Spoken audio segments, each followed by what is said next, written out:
여러분 안녕하십니까? CEO를 위한 손앵커의 더 책방 손지혜입니다.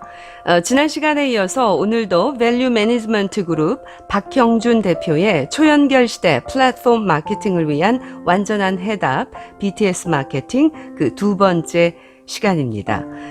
저자는 이 방탄소년단의 성공에 대해 이렇게 얘기를 합니다.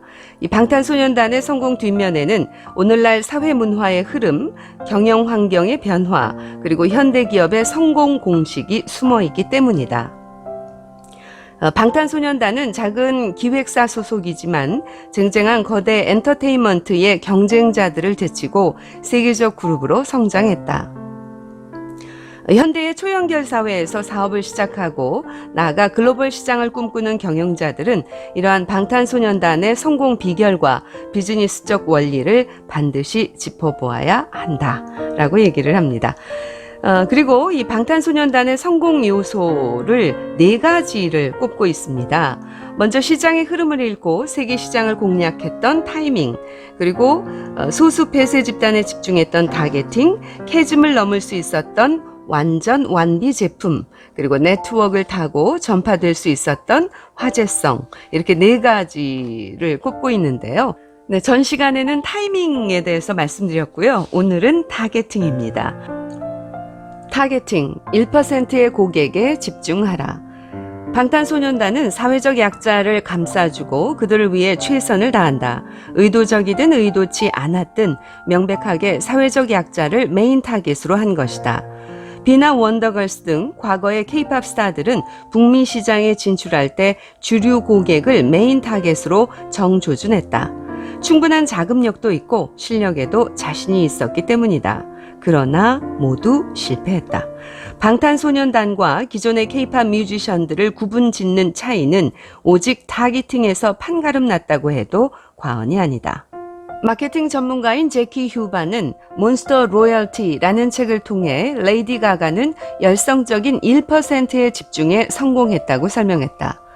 레이디 가가는 자신이 아웃사이더이자 왕따였음을 고백했다.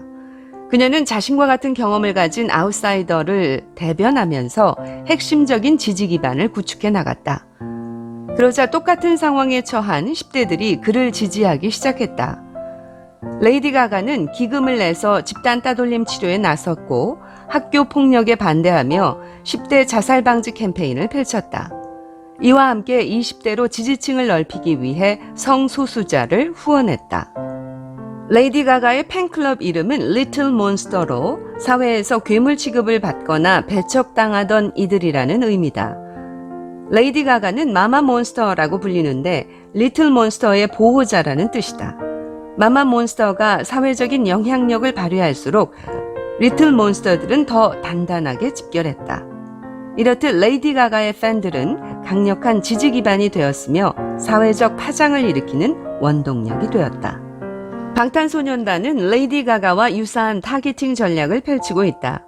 레이디 가가는 청소년 집단 내에서 따돌림 당하는 아웃사이더를 타겟팅했으며 방탄소년단은 아시아 계통의 사회적 소수 집단을 타겟팅했다. 레이디 가가나 방탄소년단의 팬처럼 비주류 집단은 공통적인 특징을 가지고 있다. 서로 이해해주기를 바라는 공감대에 목말라 한다는 점과 그들 안에 강력한 네트워크를 가지고 있다는 점이다. 타겟팅하지 않은 마케팅은 언제나 틀린 것이다. 많은 경영자들이 타겟팅이란 타깃이 아닌 고객은 포기하는 것이라고 오해한다. 타겟팅하면 많은 고객을 놓칠 것이라며 불안해한다. 하지만 실상은 정반대다. 타겟팅하지 않으면 모든 고객을 놓치게 된다.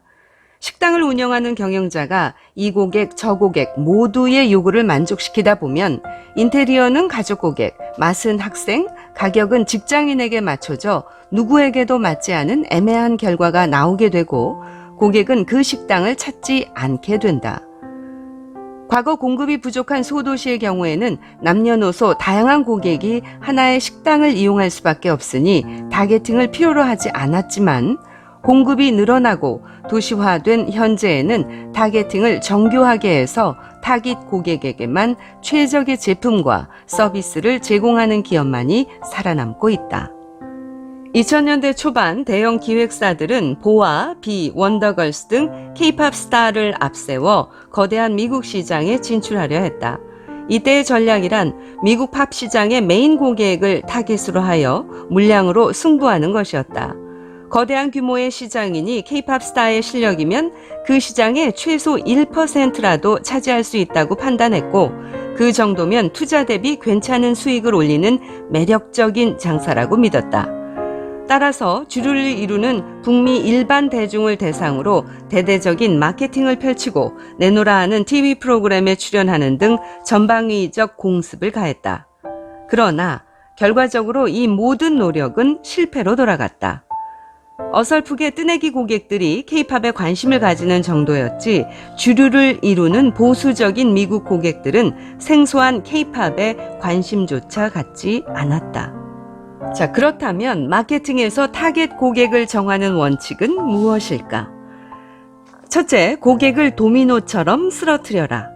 스타벅스는 1990년대 아늑하고 여유로운 휴식을 제공하는 개성 있는 고급 커피 전문점 컨셉으로 지금의 카페 시장을 열었다. 스타벅스는 눈부시게 성장해 론칭 30년 만에 세계 31개국 7천여 개로 불어났다. 이러한 스타벅스도 정교한 타겟팅으로 성공할 수 있었다. 스타벅스는 젊고 트렌디한 고객을 타겟팅해 인테리어와 제품을 구성했다. 진입 초기 국내에서는 커피 한 잔에 4,000원 내지 5,000원으로 책정한 외국 기업을 비난하면서 반대 여론이 많았다. 하지만 처음에는 얼리 어답터인 젊은 여성 고객만 이용하더니 점차 유행이 퍼지고 지금은 모두가 거부감 없이 이용하며 대중화되었다. 도미노처럼 고객들에게 전파된 것이다. 만약 스타벅스가 처음부터 대학생, 직장인, 주부, 노인을 모두 타겟팅해서 공간을 구성했으면 어떻게 되었을까? 아마도 모두에게 만족스럽지 못한 어중간한 매장이 나왔으며 유행이 되지 못했을 것이다. 도미노를 쓰러뜨릴 때 맨 뒤를 쓰러뜨리는 사람은 없다. 당연히 맨 앞에 도미노 칩 하나만 쓰러뜨리면 맨 뒤까지 쓰러진다. 마케팅도 이와 마찬가지다. 고객이라는 도미노는 절대 뒤에서 앞으로 넘어가지 않는다. 맨 앞에 고객을 쓰러뜨려야 마지막 고객까지 넘어간다. 인간은 사회적 동물로서 많은 관계를 맺고 있다. 주변 사람들의 영향을 받지 않고 나의 의지로만 제품을 구매하는 경우는 없다고 해도 과언이 아니다.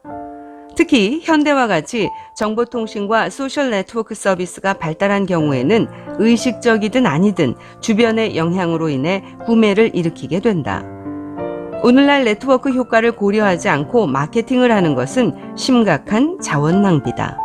기업은 이 네트워크 마케팅을 기반으로 타겟팅을 수행해 최소 자원으로 최대 효과를 얻는 것을 목표로 해야 한다. 방탄소년단이 처음 타겟으로 한 고객은 청소년층이다. 산업마다 도미노의 첫 블록을 구성하는 고객층이 각각 다른데 패션 문화에서는 주로 청소년이 그 역할을 한다. 방탄소년단의 음악을 가장 먼저 접하고 컨텐츠에 빠진 도미노의 맨 앞에 있는 칩은 청소년층이었다. 그런 청소년 중에서도 주로 동남아시아 지역 청소년층이 열성 팬이었다. 이들은 규모는 작지만 응집력은 매우 크다. 도미노를 넘어뜨리기 위한 맨 앞에 도미노 고객 집단의 규모는 매우 중요하다. 방탄소년단이 고객을 분류한다면 방탄소년단의 기반이 되는 아시아 지역의 청소년 팬덤은 강한 결속력을 바탕으로 유럽, 미주 지역에 있는 동종 집단에까지 영향력을 확대한다. 미국으로 이민을 간 사람들이나 유학을 하는 아시아 청소년들 역시 미국 사회에서는 비주류 소수 집단이다. 이들은 눈에 보이지 않는 차별과 따돌림을 당하고 있었기에 방탄소년단의 문화가 쉽게 전파될 수 있었다. 고객 분석의 목적은 제품을 파는 것이며 제품을 팔기 위해서는 고객이 제품을 사는 이유를 찾아 해결해주면 된다. 나이, 성별, 경제력 등이 이유가 아니라 고객의 성향, 행동으로 보이는 핵심 이유를 파악해야 한다. 고객의 성향과 행동 특징의 하나인 제품 수용 주기에 따른 고객 분류를 살펴보기로 하자. 먼저 이노베이터. 이노베이터란 신제품은 무조건 사용해보는 고객이다. 이 고객군은 제품이 나오면 가치에 무관하게 먼저 시도해보고 남에게 과시하거나 철저히 분석하는 것을 좋아한다. K-팝 아이돌이 새로 데뷔하면 일단 관심을 갖고 듣고 사람들에게 소개하는 고객이 이노베이터다. 정통 힙합 컨셉의 방탄소년단에 반응한 고객군은 여기에 속한다. 게임의 베타 테스터가 이와 같은 고객군으로 볼 수 있으며 임상실험의 환자도 이와 같은 맥락으로 볼 수 있다. 주로 극단적인 니즈가 있는 고객군에서 이노베이터의 성향이 나타날 수 있다. 이들은 도입기 최초에 반응하는 고객군으로 일회성이며 언제나 새로운 아이돌 그룹을 찾아다니기 때문에 충성도는 낮다. 이노베이터에 이어서 이번에는 얼리 어댑터. 얼리 어댑터는 자신이 관심 있는 제품을 소신껏 경험 및 가치 기준으로 사용하는 고객군이다. 이 고객군은 가격에 둔감하며 자신에게 가치가 있다고 판단되면 바로 구매한다. 주로 경제력이 있고 진보적인 성향을 가진 트렌드 세터들이 많으며 미디어에 노출되는 유명 인사들도 많이 포함되어 있다.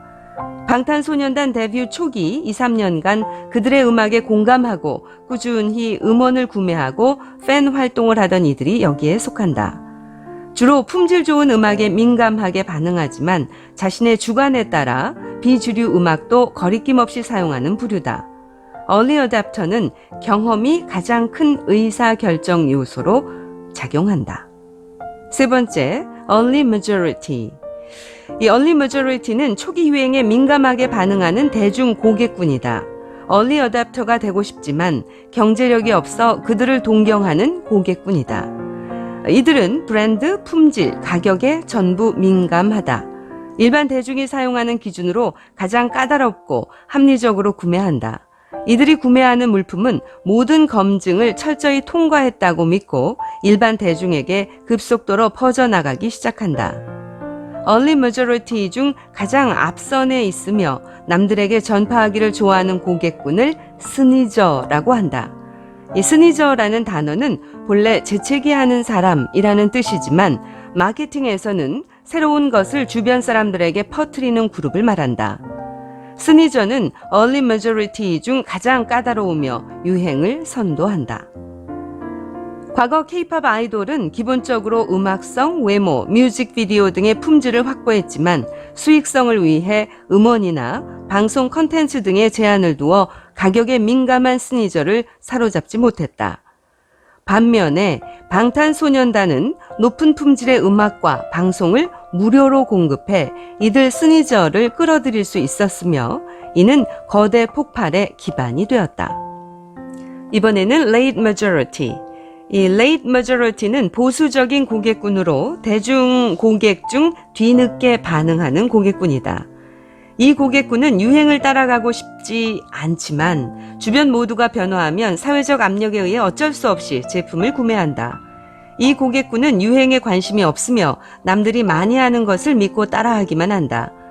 처음에는 유행 제품에 대해 냉소적이고 무관심하다가도 그 제품이 대세가 되면 가장 무난한 것으로 구매한다. 하지만 경제력이 낮은 것은 아니라서 일반적인 가격이면 기꺼이 지불할 용의가 있다.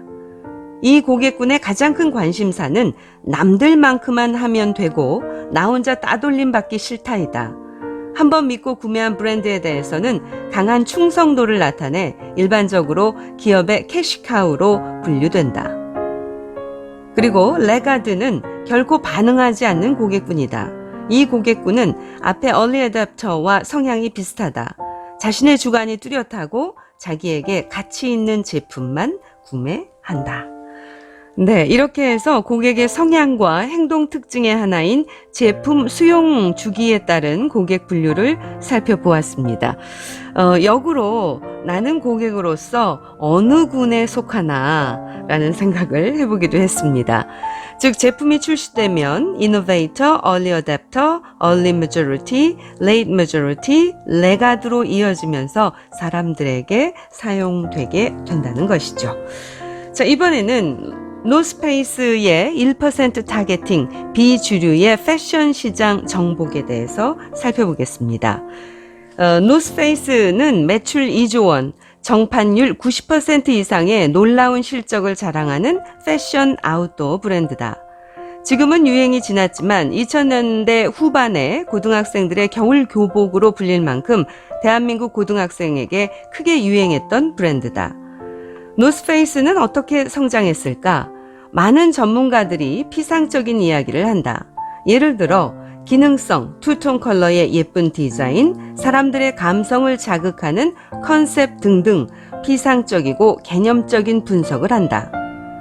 이는 방탄소년단이 열정과 진심으로 성공했다는 주장처럼 무엇인가 추상적이다. 비즈니스 프레임에 비춰봤을 때 고객 제품 수용 주기 내에서 노스페이스는 스니저 그룹을 타겟으로 해 급성장했다. 영 패션의 스니저인 고등학생을 공략해 대유행을 몰고 올 수 있었던 것이다. 1997년 한국에 진출한 노스페이스는 2000년대 들어와서 아웃도어 의류의 패션화를 이끌며 아웃도어 의류 시장을 캐즘을 넘어 성장 단계로 진입시켰다. 그러나 처음부터 노스페이스가 승승장구했던 것은 아니다. 외국 브랜드인 노스페이스는 초기에 인지도가 없어서 저가로 할인해 밀어내기식 판매를 할 수밖에 없었다. 그런데 어느 해 겨울에 부산 물류양 주변 도시에 노스페이스가 저가로 대량 방출되었고 우연히도 부산의 거친 폭력 집단이 노스페이스의 검정색 패딩을 단체로 입게 되었다.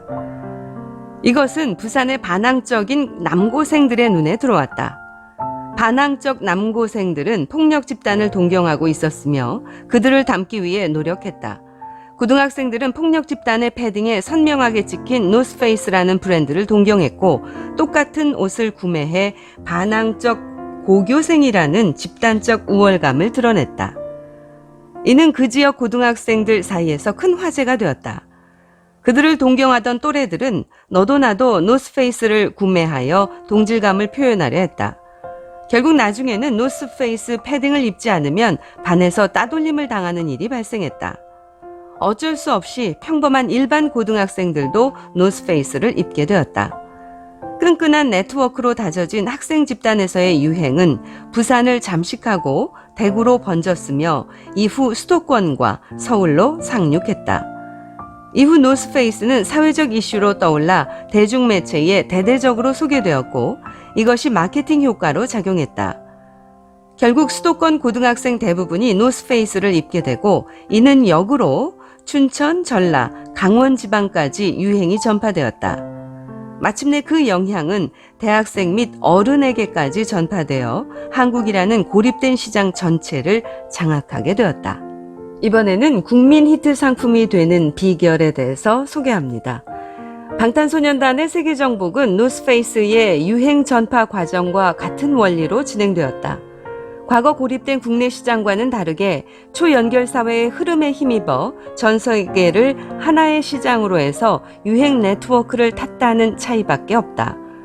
현재 세계 팝 시장의 비주류라고 할 수 있는 아시아계 소수 집단, 지리적으로는 아시아, 남미, 미주 일부, 이 소수 집단을 중심으로 선진 K-팝 열풍이 강하게 몰아쳤다.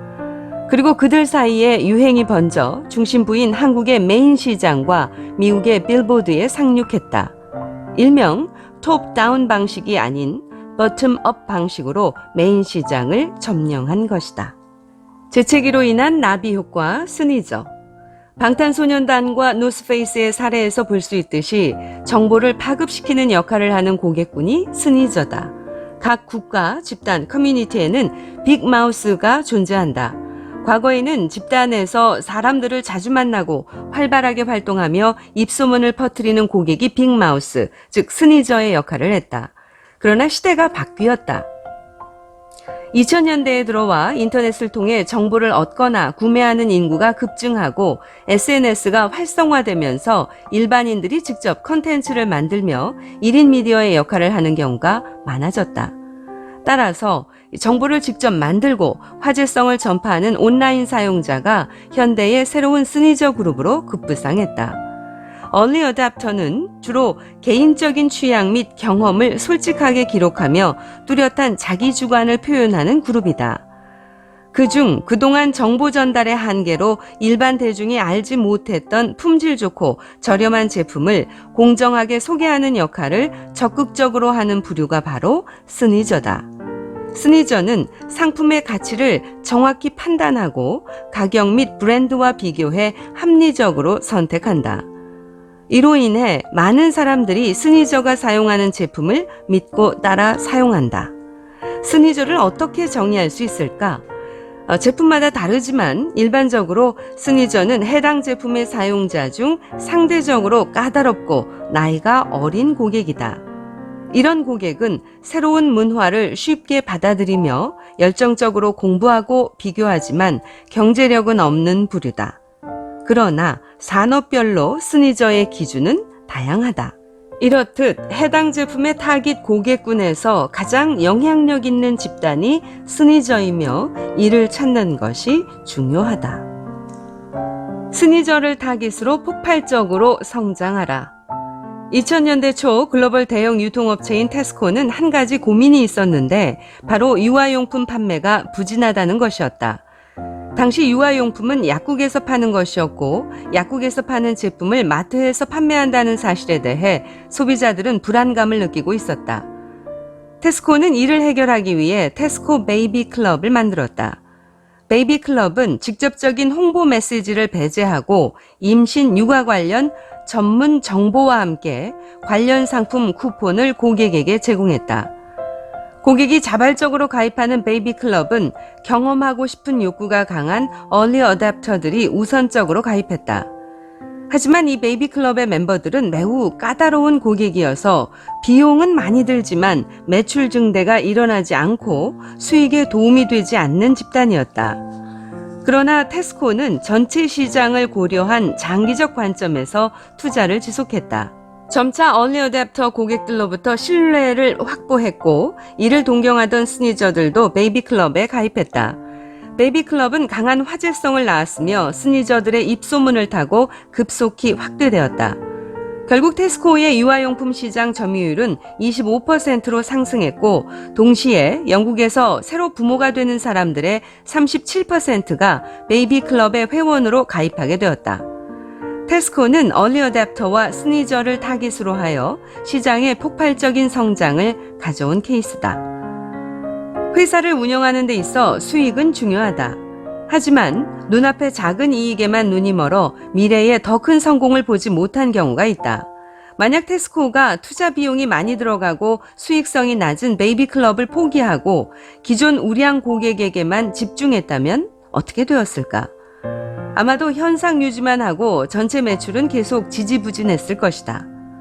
마찬가지로 만약 방탄소년단이 국내의 우량 고객에게만 집중해 컨텐츠를 유료화하고 연기나 광고 쪽으로 활동을 집중했다면 아마 수익성은 확보했겠지만 지금의 세계적 그룹으로 성장하기는 어려웠을 것이다. 스니저 고객군의 수익성은 높지 않다. 특히 팝 시장의 스니저 고객군은 음악, 퍼포먼스, 영상, 외모 등을 까다롭게 비교해 신중하게 선택하기 때문에 잡기도 힘들고 브랜드 충성도가 낮아 유지하기도 힘들다. 하지만 스니저 고객군은 중장기적 회사 가치로 보면 효율성이 월등하다. 소위 말하는 한 명의 고객 뒤에 20명의 고객이 있는 알짜 고객군이다. 방탄소년단은 이 스니저 고객군과 끊임없이 소통하고 그들에게 집중했다.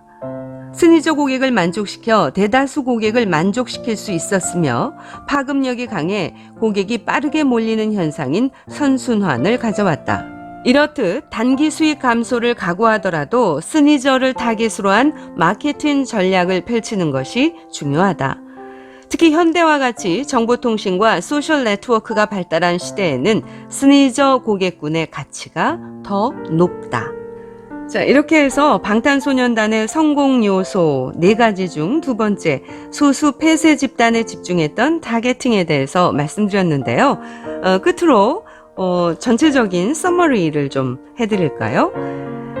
첫째, 과거 공급이 부족하고 정보기술이 발전하지 않았을 때는 타겟팅이 필요하지 않았다. 그러나 공급이 늘어나고 정보기술이 발전한 현대에는 고객 타겟팅을 정교하게 해 최적의 제품과 서비스를 제공하는 기업만이 살아남는다. 둘째, 2000년대 초반 대형 기획사들의 K-팝 스타들은 거대한 미국 시장의 모든 고객을 대상으로 마케팅을 펼쳤으나 실패로 돌아갔다. 세 번째, 인간은 사회적 동물이며 사회적 의사결정을 한다. 오늘날과 같이 네트워크가 발달한 초연결 사회에서는 의사결정에 영향을 받는 순서를 이해한 네트워크 마케팅이 필요하다. 네 번째, 네트워크 관점에서 폐쇄적 소수 집단을 타깃으로 하는 것이 유리하다. 그들은 규모가 작아 자원을 집중할 수 있고 네트워크가 강해 입소문 전파가 용이하다. 다섯 번째, 방탄소년단의 메인 팬덤은 경제력이 낮은 아시아의 청소년 집단이었다. 방탄소년단은 이들 소수 집단 팬들과 진심으로 소통하고 신뢰를 얻어 시장의 폭발을 가져오게 되었고 결국 유럽, 미주 지역에 있는 동종 집단에까지 영향력을 확대했다. 여섯 번째, 비주류 집단이 버텀업 방식으로 메인 시장을 점령하는 비결은 누적 학습의 원리다. 주류 집단은 좋든 싫든 방탄소년단을 꾸준히 접하게 되고 학습 효과에 의해 방탄소년단을 좋아하게 된다. 마지막입니다. 유행 대중에서 가장 앞에 있으며 유행을 전파하는 고객군을 스니저라고 한다. 컨텐츠를 직접 만들고 화제성을 전파하는 온라인 사용자가 현대의 새로운 스니저 그룹으로 부상했다. 장기적 관점에서 이들을 타겟으로 해 꾸준히 마케팅하는 노력이 필요하다. 자, 이렇게 해서 밸류 매니지먼트 그룹의 박형준 대표의 초연결 시대 플랫폼 마케팅을 위한 완전한 해답 BTS 마케팅 그 두 번째 타겟팅에 대해서 말씀드렸습니다.